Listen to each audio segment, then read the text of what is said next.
നമസ്കാരം. മലയാളി വാർത്തയിലേക്ക് സ്വാഗതം.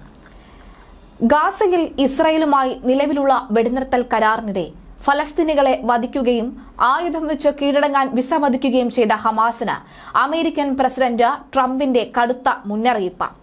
ഹമാസ് തങ്ങളുടെ ഈ നടപടികൾ തുടരുകയാണെങ്കിൽ സൈനികമായി ഇടപെടേണ്ടി വരുമെന്ന് ട്രംപ് തന്റെ ട്രൂത്ത് സോഷ്യൽ പോസ്റ്റ് പ്ലാറ്റ്ഫോമിൽ കുറിച്ചു.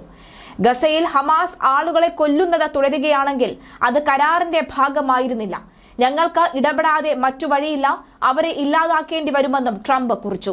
വെടിനിർത്തൽ നിലനിൽക്കെ ഹമാസ് പോരാളികൾ ഫലസ്തീൻ വിമത ഗ്രൂപ്പുകളുമായി ഏറ്റുമുട്ടൽ നടത്തുകയും തങ്ങളുടെ ആളുകളെ പരസ്യമായി വധിക്കുകയും ചെയ്യുന്നതിന്റെ ദൃശ്യങ്ങൾ ഓൺലൈനിൽ പ്രചരിച്ചതിന് പിന്നാലെയാണ് ട്രംപിന്റെ ഈ പ്രതികരണം.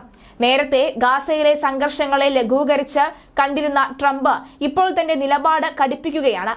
കഴിഞ്ഞ ചൊവ്വാഴ്ച ഇസ്രയേൽ ഈജിപ്ത് സന്ദർശനത്തിന് ശേഷം ഹമാസ് വളരെ മോശമായി ചില സംഘങ്ങളെ ഇല്ലാതാക്കിയതായും അതുതന്നെ അത്രയധികം അലട്ടിയില്ല എന്നും അദ്ദേഹം പറഞ്ഞിരുന്നു. ട്രംപിന്റെ 20 ദിന സമാധാന പദ്ധതി പ്രകാരം ഹമാസ് തങ്ങളുടെ ആയുധങ്ങൾ ഉപേക്ഷിച്ച് അധികാരം ഒഴിയണം. ഗസ വിടാൻ ആഗ്രഹിക്കുന്ന ഹമാസ് അംഗങ്ങൾക്ക് മറ്റ് രാജ്യങ്ങളിലേക്ക് സുരക്ഷിതമായി പോകാനുള്ള അവസരവും ഈ പദ്ധതി വാഗ്ദാനം ചെയ്തിരുന്നു. എന്നാൽ ഹമാസ് ഈ വ്യവസ്ഥകൾ പാലിക്കുന്നതിൽ പരാജയപ്പെടുകയും പകരം ആയുധധാരികളായി തുടരുകയും ചെയ്യുന്നു. അർജന്റീന പ്രസിഡന്റ് ജാവൻ മലയുമായി ചൊവ്വാഴ്ച ഓവൽ ഓഫീസിൽ നടത്തിയ കൂടിക്കാഴ്ചയിലും ട്രംപ് ഹമാസിന് മുന്നറിയിപ്പ് നൽകിയിരുന്നു.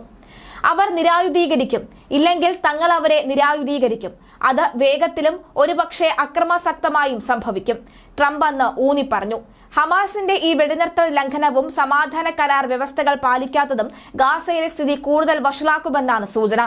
ഗാസയിൽ അക്രമം തുടർന്നാൽ ഹമാസ് ഗുരുതര പ്രത്യാഘാതം നേരിടേണ്ടി വരുമെന്ന ട്രംപിന്റെ മുന്നറിയിപ്പ് തിരിച്ചടിയുടെ സൂചനയാണ്.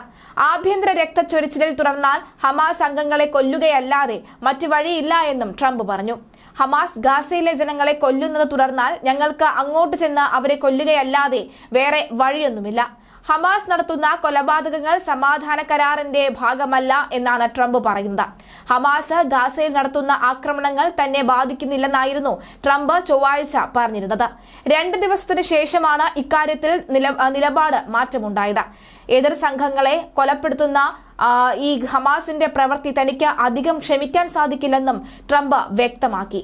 ഹമാസ് ആയുധം കൈവിടണം, ഇല്ലെങ്കിൽ ഹമാസിനെ ഞങ്ങൾ നിരായുധീകരിക്കും, അത് വേഗത്തിലും ചിലപ്പോൾ രക്തരൂക്ഷവുമായിരിക്കുമെന്നും ട്രംപ് പറഞ്ഞു. വെടിനിർത്തൽ നിലവിൽ വന്നതിന് പിന്നാലെയാണ് ഗാസയിലെ തെരുവ് ഹമാസ് പരസ്യമായി വധശിക്ഷ നടപ്പാക്കിയത്. ഗാസ കേന്ദ്രീകരിച്ച് പ്രവർത്തിക്കുന്ന മറ്റ് സായുധ ഫലസ്തീൻ ഗ്രൂപ്പുകളെ അംഗങ്ങളെയാണ് തെരുവിൽ ജനങ്ങൾക്ക് മുന്നിൽ വെച്ച് ഹമാസ് പ്രവർത്തകർ വെടിവെച്ച് കൊന്നത്.